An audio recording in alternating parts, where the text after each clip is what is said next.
Think of how we graph this linear inequality in two variables. We begin by looking at the corresponding equation. In this case, 2x minus y is equal to 5. And that's how we find the boundary line. So let's graph this equation, and we'll do so by finding ordered pair solutions. Why don't we find the intercepts, and that should help us. To find the y-intercept, let x be 0. If x is 0, I would be solving negative y is equal to 5, so that would mean y is negative 5.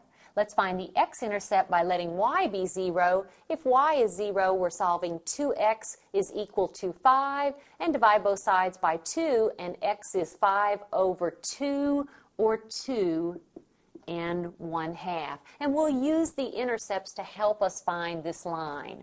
So 0, negative 5, negative 1, 2, 3, 4, 5. There's my y-intercept. 2.5 to the right, 0 up or down. That's my x-intercept. I'll let you find one more ordered pair just to make sure they all three lie on the same line, but they will in this case.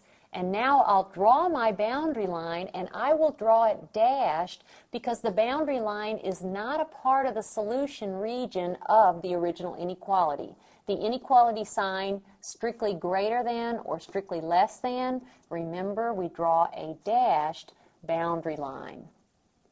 By the way, that is the only need we have of this corresponding equation, and that is to find the boundary line. Now, I need to shade one side of this equation. Now I need to shade one side of the boundary line or the other. How do we decide what side to shade? We find a test point not on the boundary line, and we check the test point. I'm going to check the point with coordinates 0, 0. So I'll let x be 0 and y be 0. If x is 0 and y is 0, I have this inequality, which is either true or false. 0 is greater than 5. That is a false inequality, which means I do not shade the side of the boundary line where the test point lies. I shade the other side of the boundary line.